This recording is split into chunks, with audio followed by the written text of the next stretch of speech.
of the round, sworn defenders of all who oppress the nerd. Now, onto the round table. Listen to what they say, for their words will guide you.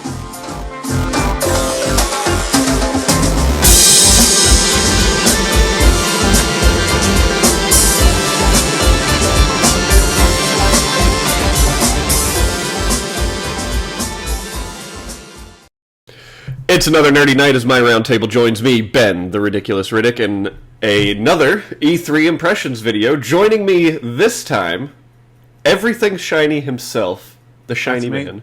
How's it going? Thanks for having me, Ben. I appreciate it. Thank you so much for agreeing to come on. This is your debut Nerdy Nights thing, or yeah, we'll see how it goes. I might be ousted after the first show, so hopefully it'll be okay. I'm sure it'll be fine. I chose you because you've got a great stream over on Twitch. I love watching your stream, and I love hearing your opinions on video games, and I feel like everyone that is part of the Nerdy Nights Network should have a chance to hear what you have to say. So, let's just jump straight into the nitty-gritty. All right. Shiny, how'd you feel about E3 this year? See, that's an interesting one. I was really excited about it, but ended up missing a couple of conferences, so that took the fun out of it a little bit for me, but overall, in the end, it turned around, and I really enjoyed it. There were quite a few, and we'll go through it, I'm sure, in a bit, but there were some really great announcements. I'm excited for hardware.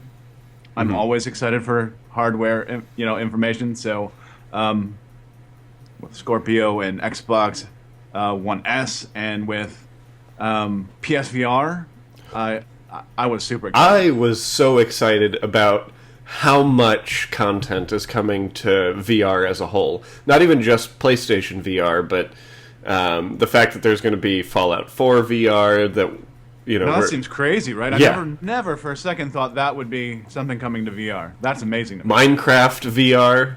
Yeah. I mean, I feel like that needed to happen, but VR is getting a lot of love at E3 this year, and I'm really happy to see it.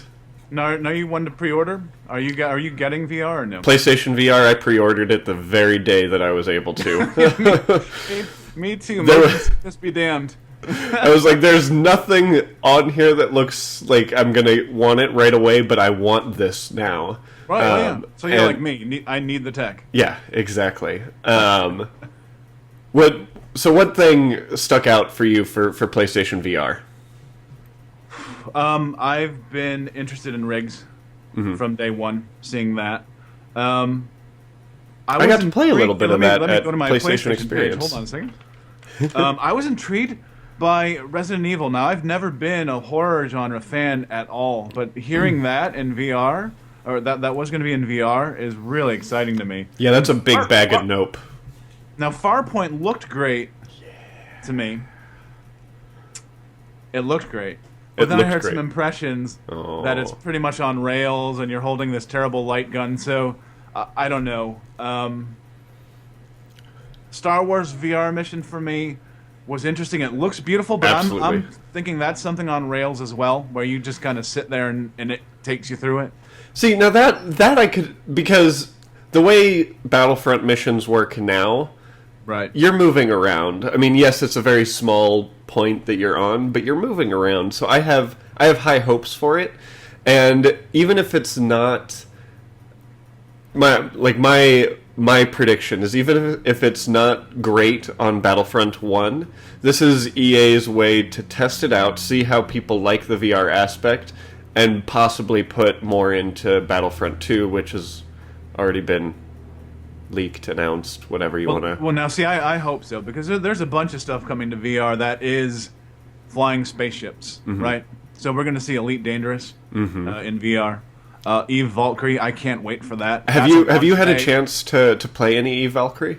No. I can't wait, though. I mean, that is right up my alley. That universe and flying spaceships, you got to be kidding me. That demo at PlayStation Experience was the hardest one to get into, but it was so worth it. Yeah, and see, now that I'm banking on PSVR just for that game. Yeah. I mean, if that game is great and that's great, I'm fine with that. I will tell you, it is what sold me on VR. Oh, no kidding! Yeah. Excellent. So I mean, I was a huge proponent of it before, but actually getting hands on and playing it, that's what sold me on it. So I think you'll be very happy. I hope so. Now, I was also talking about the conference though. Batman VR, and I was wondering what that was going to be, but boy, there were sure a lot of people that demoed that said it was excellent, and it's not a 15-minute experience. It's a over an hour. Which or so. That's what surprised me. I was expecting a 15-minute experience. Yeah, right, exactly. Yay, I'm Batman, whee, and that's it, But I've heard about investigations and donning the suit and all that. That seems really cool. It looks quite fantastic. So let's talk about the individual conferences that you've in a little more detail. Sure. First off, who do you think won E3? I hate to who won E3? The gamers won E3. There's so much good stuff out there. The games that I saw mostly that I want to play. And this is also hard because there's a lot of stuff at the Ubisoft conference that I want to play, but Sony had simply just a longer conference or seemingly more games to show, so they win by default, right? So Sony for me, simply because there's just game after game after game that either I definitely want to play and I'm going to buy for sure, or at the very least I want more information on. Whereas there's other conferences I was like, I don't care about this game, So definitely Sony for me. Earlier today I recorded another one of these impressions videos with Alex O'Neill with Irrational Passions, and his big complaint about the Sony conference is that there was so much stuff there that didn't even have a release window. Does that concern you in any way? Not particularly, because when you think about what they left out of that conference, and that's a really interesting. What they showed is as telling as what they didn't show, because there's a bunch of stuff that we already know that's coming, right? So we know Star Ocean is coming. That's true. Right, that's the end of this month. We know No Man's Sky is coming. That's August. Supposedly. How many times has No Man's Sky been delayed? It'll Sean Murray has assured us, right? Gran Turismo is coming. Like it or not, that's a big game.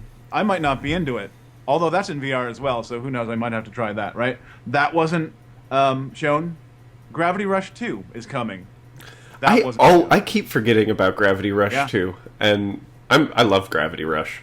And we have a solid chance that we're going to be seeing Dreams this year as well. Okay.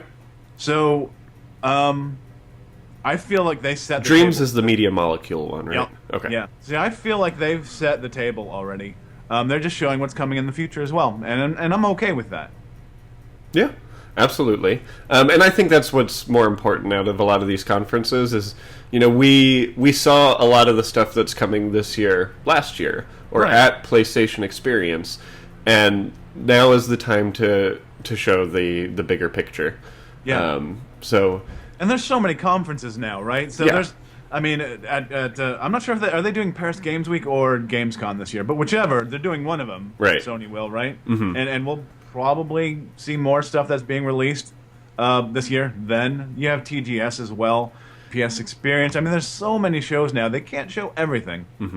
And something that we can't forget is all the information that they gave the press after the conferences, during gameplay demos and things like that. I mean, one game that absolutely wasn't on in any of the conferences but was on the floor was Persona 5. That's another one I didn't mention. We have the right that I was distraught not seeing that. Weren't you? I don't know. I think it was a smart move not putting Persona 5 and Final Fantasy on stage together, though. Those are two huge competing audiences. I just felt that they needed to show that in the West, though. Yeah, you know what I mean. Yeah. This is. I think we've heard it mentioned. Kind of funny. They're saying this is Persona 5's breakout year. This is when Atlas breaks out big time with Persona. Absolutely. And not showing it in the West to me is a mistake. I mean, where do you show it? Have you watched any of the 8-minute gameplay that they had on the floor? I've started to watch it, and I'm like, I don't need any more information. I'm on media blackout, essentially. Okay, I don't want to see it. Then I won't go don't into any spoil more a thing details. for me. I've read impressions. I'm good with reading impressions, but I don't want to see anymore. I know I love the game. Yeah, I can't absolutely. I was telling Alex earlier today. Now I have until Valentine's Day to platinum Persona 4. Yeah, but the worst part about this is we're seeing Horizon come out 14 days later. Yeah, We have 14 days to platinum Persona 5, I guess. that's gonna be rough. Yeah.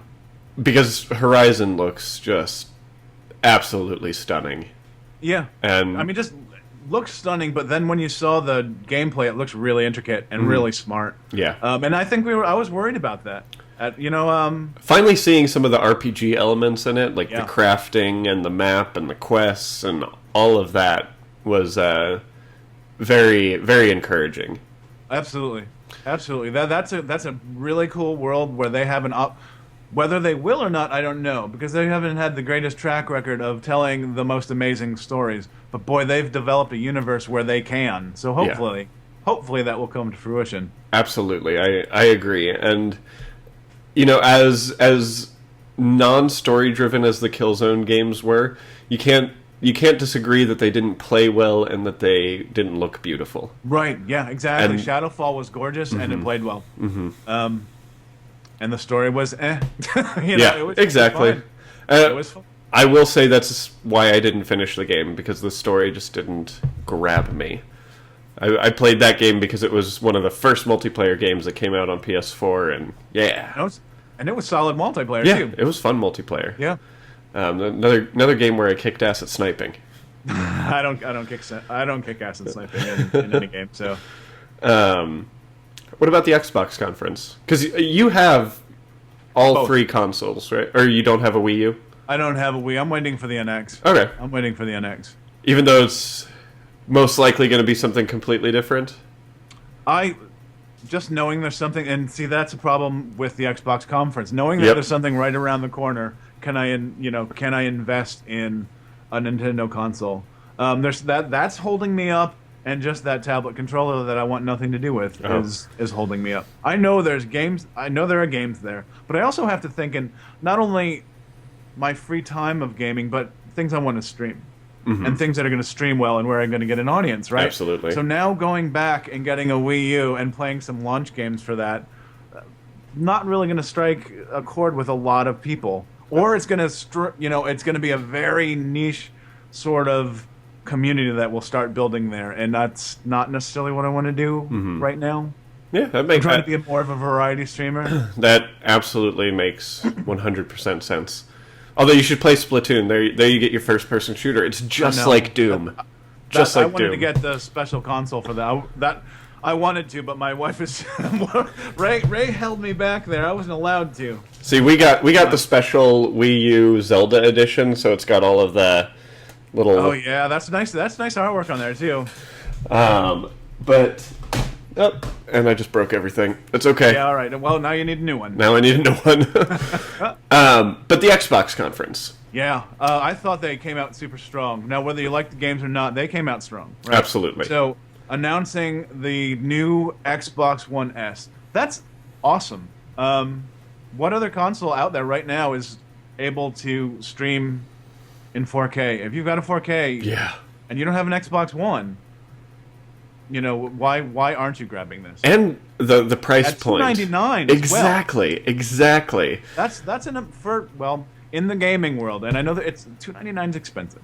Because but in the gaming world, Especially that's when almost you an think- impulse buy, right? I mean, Yeah. we've been trained to pay a lot more for hardware. You know what's So exciting to $299 me is a great price point. What's exciting to me about the Xbox One S is the $399 2 terabyte Xbox One S. But why do that when you can just? I'm assuming you can still just put a External. Yeah, with like 4 terabytes. Yeah, that's true. But for the person that doesn't all in one, I know. for the person that doesn't do that, because I'm also the same person who, the day I got my PS4, took it apart and replaced the 500 gig hard drive in it with a terabyte.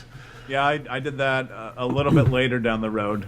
I wish I had done it earlier. Now I'm looking for the holy grail of internal hard drives of like 4 gigs, but that's small enough to fit in there. You mean 4 terabytes, I assume, not 4 gigs. Yeah, gigs would be small. Yeah, that would be really small. You're not going to get any PlayStation game on there. I wanted to make it more aerodynamic for some reason. Yeah, 4 terabyte. That's what I'm looking. I'm looking for a much larger drive. So back to the conference. Yeah. Then they announced Gears 4, and it looks great. I've never been a massive Gears fan. Me neither. But it still looks great. It does look great, and Laura Bailey's in it. I love Laura Bailey as a voice actress and performer, and she's beautiful. I mean, that helps. Not that it matters in the video game world, yeah, but okay. But Gears looks a little more interesting to me, just because they have a high-level voice actress like Laura Bailey. It gives me hope that it might be a little more enticing of a story for me. Yeah, no, that makes great sense. If they're going out and hiring some of the best voice actor or voice talent, you would expect that the story is going to also follow suit. I don't know, but what I don't know about the story. That's hard because after 4 now, including Judgment, right? Gears has been a really tough one for me. Horde mode, whatever, 3.0 or 2.0 or whatever they're calling it.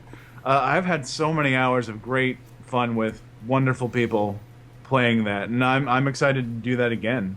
Yeah, and I'm thinking I might have grown into that style of shooter also, because I love Uncharted, and it's also cover-based, smooth combat shooting. Smooth. Yeah, the Gears handled well. So I don't know. Then you've played Gears or you haven't? I have played. I've played Gears 1, and I played probably about half of Gears 2. Actually, since Gears 2 is backwards compatible now, and I bought it digitally, I'm probably going to try replaying 2. Okay, well now you'll see what smooth third-person shooting cover-based is a lot. That's what it's supposed to be like. Uncharted, not so smooth. Much. Yeah, Uncharted, great at telling stories. The gameplay sometimes is possibly the most frustrating thing in the whole world. All right. For me. Yeah, no, I get that for sure. What about what was any interest in the Recore or the what are the other games that they announced? Well, they had Killer Instinct, and I'm not a fighter fan. They just spent a little bit of time on that. No on that. For Forza Horizon 3, well, I've played 1, and 1 was amazing. 2 was more of the same. 3 is going to be more of the same. So I love Forza. It's going to look better. It's probably going to run better and have a few more things in it. Mm-hmm. If that's okay for you, then you're going to love this game. I think the most enticing part about all of that is the Xbox Play Anywhere features and how they showcased that with Forza. Yeah, see, I love the now that just in general, that Play Anywhere, I like that a lot. Mm-hmm. That's a wonderful strategy for Microsoft. There's no such thing as Xbox exclusive anymore. It's all. I keep wanting them to just say Microsoft exclusive because Windows and Xbox. That's probably a better thing to do. That probably makes a lot more sense. Yeah, and I love that. I think that is a genius strategy to link PC and Xbox all in one group. I know some people, on the fringes have been complaining. Well, that's why I bought an Xbox One, and why are you complaining when you can play the games you love in more places? Yeah, that's the way I look at it. Or find more people to play the game with. Yeah, if you're a multiplayer game player, right. Which also now goes into what they announced as far as their Xbox Live stuff, where they're doing communities and they're doing LFG, looking for a group. Dude, that is, oh my gosh, I'm really excited about that because if Xbox has been good at one thing, it's taking pre-existing community things that are out there and making it better. Yeah, their online infrastructure and what they do with it is second to none as far as at least consoles, right? Yeah. But I love this. How hard has it been to get enough people together for a Destiny raid that you right? Just go through your friends list and you're like, oh my god, please somebody answer the call. Yeah. Being able to put that up on Xbox Live on their want ads, or what are they calling it? I can't remember. I think they're actually calling it looking for group. Yeah, looking for group. I mean that's spectacular. I agree. And that's going to be a huge way to grow your friends list and grow large communities. Absolutely. If I get to know more people, and the exciting thing for me is being the Destiny Sherpa that I was. I constantly you still are. You haven't relinquished that title yet. I would constantly be playing Destiny with my laptop sitting right next to me with 2 tabs open, Destiny LFG and Destiny Sherpas on Reddit. So it's like I'm sitting there and I'm like, okay, so all right, this is going to be one of those days where I bring a bunch of people through X raid, or this is going to be, that day, and I need 2 people that know what they're doing, and I need 3 people who have never done it before. I was one of the people that you brought through that, and I know that was a lot of work, and I remember going all the way back to. But it's so fun. Vault of Glass, and trying to get people together for that, and we had a small group of people that did that, and trying to get 6 people together all at the same time in different time zones. It was a nightmare. We finally did it, but we even managed to get it, and then also get the Flawless Raider trophy. To get, because you were in that, right? Well, I was in the which one, the second Crota? whatever that. Crota, right? Yeah. Yes. So you got that trophy, which means Yes. you should have no problem getting the Platinum Trophy in Destiny It's now. still a lot of work, though. It's a lot of time to put in. I can agree. do it. It's now just, do I want to put that time in? There's Fair enough. there's so many games that are coming. I know. Man. There's so many. Speaking of Destiny, Rise of Iron. Any interest in that? Is there anything that'll bring you back to Destiny? Yeah, probably the day it comes out. I'm going to talk trash about it from now until then. I have no interest in it. You can't make me go back. And then I'm going to see everybody on my friends list playing it, and I'm immediately going to go to GameStop and pick that up. And that'll be that. Yeah. A couple things holding me back right now is the work that I know I'm going to have to put in to get my light level high enough to be able to continue on with that story there. Yeah. So that right there is going to be an issue. But my wife is really excited about Destiny. She loves it. So maybe we'll go back and put some time into it.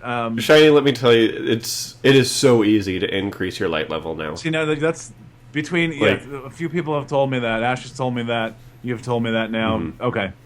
So I just have to commit to it. All right. Exactly, and I mean that's been my issue too. It's like I had my Titan at 297 at its highest after King's Fall. King's yes, Fall? King's Fall. Raid. The Oryx content. Yes. And then when the April update came out, I got my Titan up to 322 within a week. Okay. So I mean, it is super easy, and the new light infusing stuff is great. So 1-to-1 now is what I'm hearing. Yeah. Thank God. Maybe we'll have to do a Destiny week just to level people up. Maybe that'll be on stream. We'll do that. Hey, you know what? Let's join in if you want to level up with us. Feel free to join on PS4. Actually, Xbox One as well. We've got it. So. Yeah, let's plan that soon because I'll join in on that. You let me know. You're the Sherpa. You got to let me know when. How about Ubisoft, Bethesda, EA? I just want to go back for. Okay, sorry. I'm skipping ahead too quickly. I know we got off track. Recore. I know you mentioned that, but I didn't say much on it. Really excited about Recore. I want to see what that's going to be like. I was excited about that since announcement. Scalebound and Sea of Thieves. Those are special mentions for me. So excited about for Xbox. Scalebound. I'm pretty excited to see what those are going to be, and the elephant in the room, the Scorpio, though. Mm-hmm. Oh, I can't believe I forgot to ask you about the Scorpio. Yeah, I'm if affordable, if no, actually, no matter what the price is, if I have the ability to accomplish getting it, I will have to pre-order that and have that. I must. I agree. I mean, Phil Spencer said if you don't have a 4K TV, that you're not going to be seeing a benefit. I'll have a 4K TV by then. I will. It doesn't matter, does it? I mean, honestly, will you have? If you're anything like me, you're going to be like, I need to figure out how to get this this hardware. So that's awesome. I can't wait to see what fully that's backwards compatible. Yeah, I mean now, and again, we're going back to talking about the platform for Microsoft. It's now play anywhere and bring your games forward forever. Obviously, there's going to be a point where the old Xbox One, you can't play the newer games. It's going to be, that's going to happen. Yep, absolutely. But at least you'll always be able to bring your games forward, which is really nice. That has been my biggest concern with what they're wanting to do with these new console iterations, is that they want developers to make games that are downscaled, but I feel like part of why developers develop for consoles is because they don't have to worry about multiple SKUs or whatever. Yeah, exactly. Like, when you develop a game for PC, you obviously anticipate that you need to make a version that runs on the lowest possible denominator, you know? And I'm interested to see what developers think of this more than anything else, because I'm obviously interested. I'm concerned about developer support going onward, though.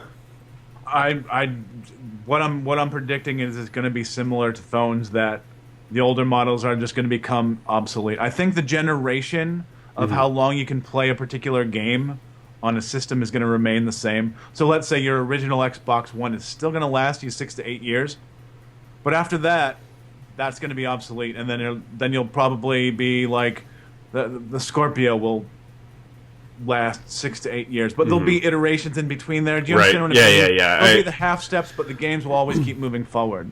Hopefully it's not as often as a new phone comes out, because I cannot afford to buy a new console every year. No, neither can I. I would want to, but no. I don't think we're going to lose life from the particular console. I just think there's going to be more iterations to maybe entice people to jump in, people that didn't think about jumping in, make it more on par with PC, so it's more attractive than getting a PC. Right? Absolutely. Bring those PC gamers over to console. Yeah, maybe. I don't know. PC Master Race, Shiny. PC Master Race. Yeah. I have one. I have a gaming PC, and I still just try to find games that I can use a controller on, because I can't think on a keyboard and mouse.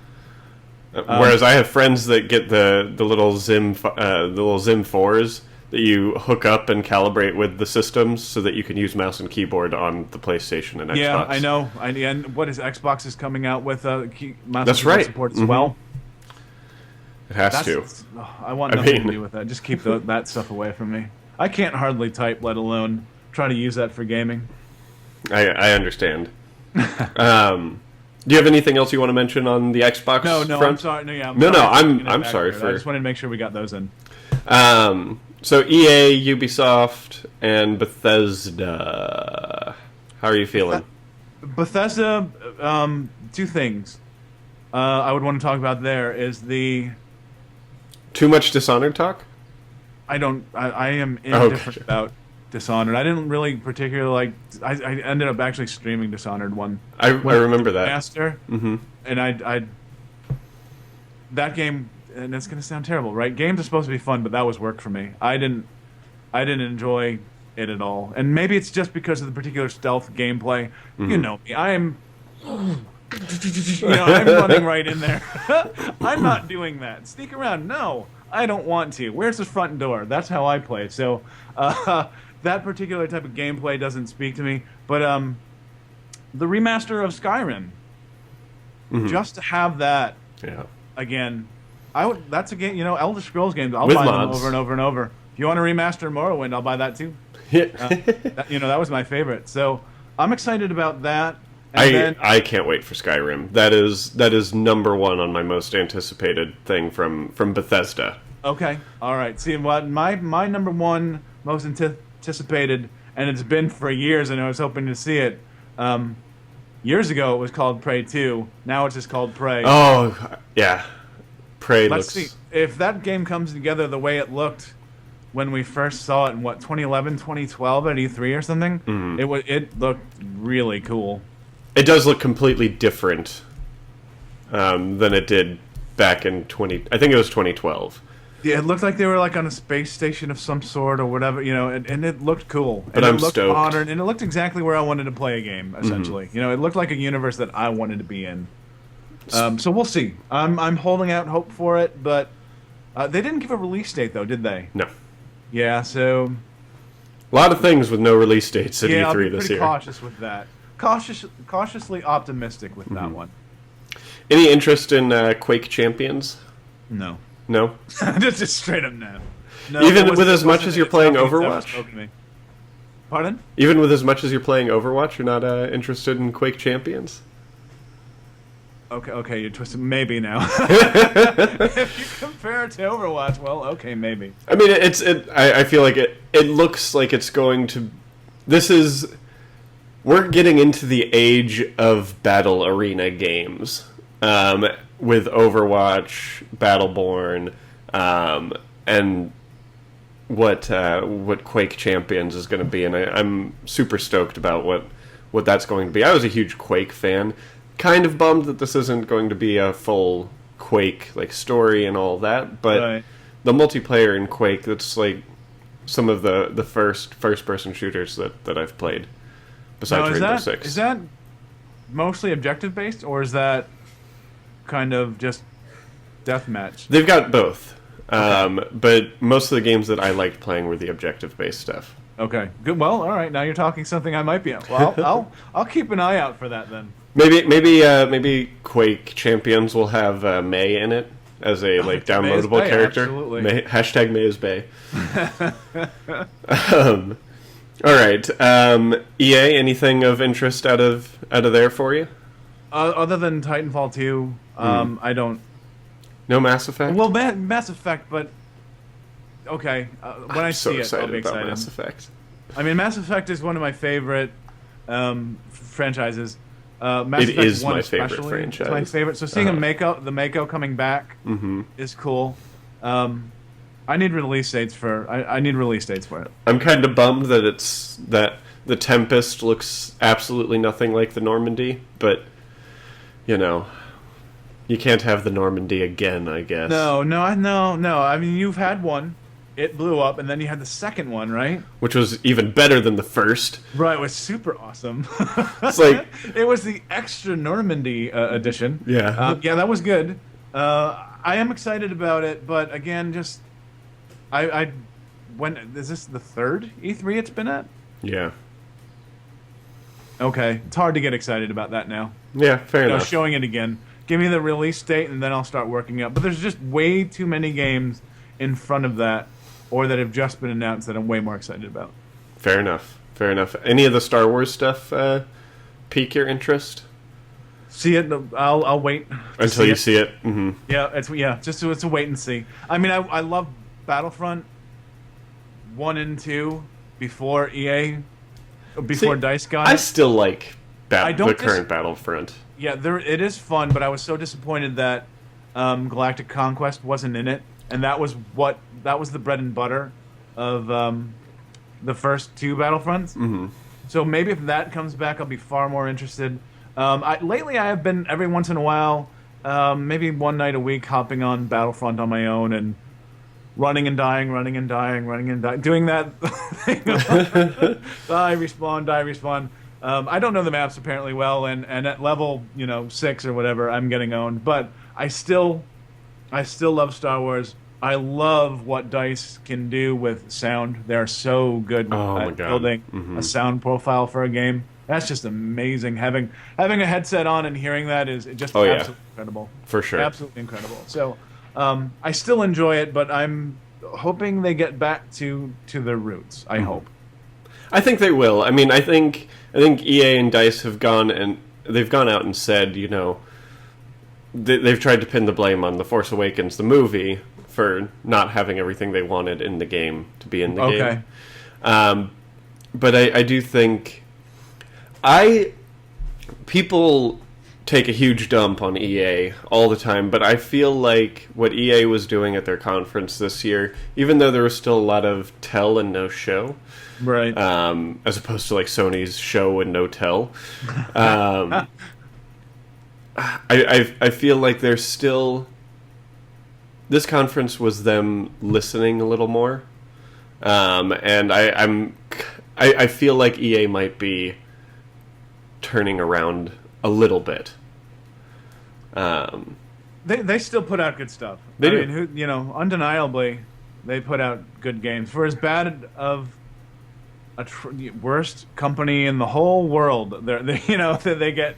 Not, I don't understand that. They put out good games, quite a few. Mm-hmm. So I don't understand necessarily the backlash. I think that maybe that all started with like season passes and microtransactions and things, and I think they went back a lot on that, and they're still just putting out some cool games. Mm-hmm. I agree. So yeah, I don't understand the backlash with EA, but yeah, I do want to see these Star Wars games, and I need to. There's been so many bad ones, right? There's been so many bad Star Wars games in the past that it's hard to just get excited about a game now because of its name. What is exciting to me was when Amy Hennig was on the screen talking about how they're actually working to create these games that are part of the expanded universe, which to me is very exciting because the last games that we've had are Force Unleashed and Force Unleashed 2, right. and those were not EU compatible games. So it's exciting to me, especially with the 10 seconds of footage that they showed from the Visceral game that Amy Hennig's working on, seeing this main character with the First Order banners in the background, and I'm 10 seconds has got you. Yeah, and knowing the track record of Amy Hennig. Knowing the track record of Amy Hennig and knowing that it's going to be part of the EU. That is what's got me. And it's exciting that they're not only going into the expanded universe, but they're going into the expanded universe with the current stuff. Right. They're not going back to the Old Republic. They're not going back to prequels or original trilogy. They're going into current stuff. Well, I mean, the universe is there. The material is there. Now, what they do with it, and, with the talent of Amy Hennig, you assume it's going to be great. But it's still hard. It's still hard to just get excited about that Star Wars name. I understand. Ubisoft. Yeah. I really just like that dance number. As long as they have Aisha Tyler doing though. it. They must have top selling game of the year pretty much every year. And you know what? It is one of 2 NX launch titles that we know of now. I'm pre-ordering my NX now. Just because of Just Dance. Absolutely. You can dance if you want to, Shiny. For Ubisoft, now see they showed Ghost Recon Wildlands a little bit last year. Mm-hmm. And I thought it was interesting, but I was very lukewarm on it. Mm-hmm. Until seeing it in action this year at this conference. I already know who I want to play co-op with that. It'll be so much fun. I have my co-op partner planned. I hope they get it on the same system that I want to get it on, right?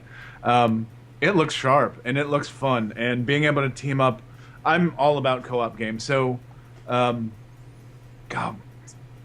I played, like, for instance, I played Far Cry, and we were able to play co-op in that, and that was extremely fun. So, I'm really excited about Ghost Recon Wildlands. Mm-hmm. That should be awesome. Ghost Recon has never been a franchise that excited me. Me neither. Up until this, which I finally was able to to watch some of that footage, and I agree, it looks awesome. Yeah, Ghost Recon, right. I would hear Ghost Recon and immediately just not pay attention after that, usually. Yep. But they've got me pretty interested here. Again, I don't think we had a release date on that either, did we? 2017? Yeah, 2017 is what all I think they gave us. Okay. But, yeah, no, Wildlands looks great. My real question for you, Steep. Really? Yeah. Really? I am so excited about Steep. Okay. I'm super lukewarm on that. Maybe even slightly cold on it. Unless if I see the letters VR after that, though, then I'm my interest level will be off the charts. If that goes to VR, then way more interested. But otherwise, not really. Not really. I'm far more. The one I was really excited to see was Star Trek Bridge Crew. Really? Yeah, oh yeah. Star Trek? Absolutely. So I know it doesn't look exciting, but it's Star Trek. Honestly, the only turnoff for that for me is I'm going to struggle getting one of those VR rigs in my home. You can play that online with people. How many of my friends are going to get VR? You and I can play that online together.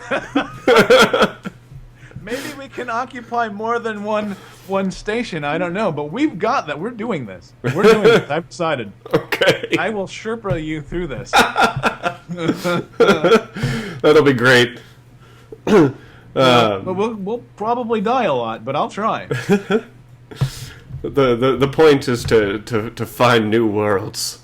Yes. Cultures. Yes, we'll do that. We can do that. Excellent. I think. Yeah, no, I thought some of that stuff was great. I know I'm bouncing around. How about South Park? I've never been into the cartoon, so Yeah, me neither. Never been into the cartoon. Really never grabbed me, but I keep hearing how good the Stick of Truth was. Yeah. So at the very least, I'm going to keep my eye on it and see how reviews go. It might be something I have to play. You know, Mike DeMarco, one of my co-hosts on Nerdy Nights Radio, not a huge fan of South Park the show. Right. Rants and raves about how amazing Stick of Truth is. Really? See now, great. You're adding another game I have to get. Fantastic. I mean, and that's a good stream. That's a good streaming game. I would think so. Not very family friendly, but yeah. No, that's true. That's one of the things I like about your stream is they're typically pretty family friendly. Well, yeah, the games sometimes might not be, where they might start swearing in them, but I try to keep it family friendly as well as possible. What else? What else from Ubisoft grabbed you? Well, two, and one negative and one positive. Okay. Watch Dogs 2. I'm the guy that liked Watch Dogs 1. Mm-hmm. I also had my wisdom teeth out that week, and had painkillers for another 2 weeks. But I loved it at that time. So I'm assuming I'm really gonna like Watch Dogs 2. I like the setting, but this character seems awesome and way more exciting, and it just seems like there's way more to do and a much more richer environment. So I'm excited about that, and that will be a great streaming game for sure. I'm excited to see how close Watch Dogs San Francisco is to actual San Francisco. I don't know who I heard it from, but it was somebody that previewed it. Mm-hmm. It said it was pretty close. Because one of the things that I loved about The Division was when I lived in the Northeast, I was in New York City a lot, and I was able to actually navigate The Division based on what I knew of New York City geography. Not only living in the Northeast, we were a few streets away. Yeah, you and I. We didn't know each other at the time. No. And I was but a wee lad. Yes. But yeah, that's one of those crazy things. Yes. But now I live in San Francisco. Yes. So I'm going to be very critical on the geography of really San Francisco. To see. From a resident, describing it. Yeah, that'll be cool to see if you can navigate your way through the game simply because you live there. Yeah. Now, for my negative though was, well, I don't know if it's a negative necessarily, I'm super skeptical on For Honor. Really? Yeah, no, it looks nice. It does. It looks pretty. But that combat, I don't know. I can't tell how deep that is. I mean, that could be... So, I that played could be For Honor. Yeah, I mean, that could be Dynasty Warriors or Rise, Son of Rome, for all I can tell. You know? Right. Looks beautiful, but that combat is... we'll see. And if there's no story behind it, then... Well, it looked like they were showcasing what was going to be a pretty in-depth campaign. And... I'm skeptical. I'm not saying it's out. I'm not saying it's out yet, but it's certainly not at the top of my list. I think you should get your hands on it, because I was very skeptical about it as well. I was like, whatever. But at PlayStation Experience last you did year... get to try it. Yeah, I played the multiplayer. Got you. And, you know, it's one of those games that you get concerned that you're... In a gameplay demo like that, you're not going to get a handle of the controls fast enough. Sure. Because it does look like a game where the combat could be really, really complex. But you think it looked complex? I didn't think it looked complex enough. No, I'm saying it could have either been super complex or just button pressing. But there is a little more depth to it. There's blocking directions and parry directions and attacking directions. Like it's there is some depth to the combat. Deep enough, but not off-putting that it's so deep. No, very easy to. It was very easy to read what I needed to do. Okay. And very easy to get a handle of it. There was nobody in line for For Honor at PSX the first day. Right. So I got to play it 2 games in a row. So of course the second time I had a complete handle. I had a complete handle on the controls. But then day 2 at PSX, you could absolutely not get into it without waiting for like 45 minutes. Oh, no kidding. Yeah. So I would keep your eyes on it. Word definitely got out for that game that needed to be checked out. Mm-hmm. Okay. All right. So I will keep an eye on it. We also don't have a date for that either, though, right? No, we don't. See, now I was certain that was going to come out this year. I thought I was certain it was also just because of how playable and good it was at PSX. But I would think if I were to make a guess, I would say Q2 2017. That would be my guess. March to June, somewhere around there? Yeah. Okay. All right. Boy, there's still going to be playing Persona 5, so I don't know what really matters. But, you know, it's a very different game than Persona, so the people that... I don't think... maybe it will. Who knows? Who knows? We've already talked a lot about some of your most anticipated tech being VR, and we've talked about Scorpio. Yes. We've talked a little bit about your disappointments. What do you think your absolute number one biggest disappointment was at E3 this year? Well, you know, and it's not like I didn't know that wasn't happening. It's not that I didn't know that it wasn't going to happen, but I would say, in all honesty, not having the Neo there. Mm-hmm. I told you, I'm all about hardware. I want to know. Absolutely. I want all the P's and I want all the frame rates I can get. So, not hearing about that there made me a bit sad. In fact, I was talking to my GameStop guy. I've got a GameStop. You got a GameStop guy. Yeah, I go to a GameStop. I have a guy. We talk all the time about stuff, and it was just last week we were talking about before E3. You know, are they? And it actually was maybe a week before that. Before they said they weren't going to show it. Are they going to show the Neo? Yes. Is it going to be pre-orderable? Probably right after the show. Yes. I'm like, I will see you that Tuesday, right after the show, and it wasn't there. Yeah. And I was really upset with that. I'm not going to lie. I think it was a smart move for Sony to not show it. I don't doubt that, but it still hurts. Because I have a feeling the Scorpio is a lot, just from the specs that have leaked about the Neo so far. At least 1/3 stronger the Scorpio looks. The Scorpio is miles ahead. Yeah. So this will give Sony a chance to kind of go back to the drawing board. I don't think they're going back to it. From what I'm hearing, they're too far ahead with their plans to do that. Which I'm actually okay with, because I'd like to see Microsoft and Xbox be a powerhouse again, because I feel like they've been playing catch up for so long. Sure. That I feel like they need this. And there's still however many millions of PlayStation 4 consoles out there. I think Sony's got a little bit of a buffer that they can... Yeah, but what I see, though, is maybe then you get the Neo, you get the Scorpio,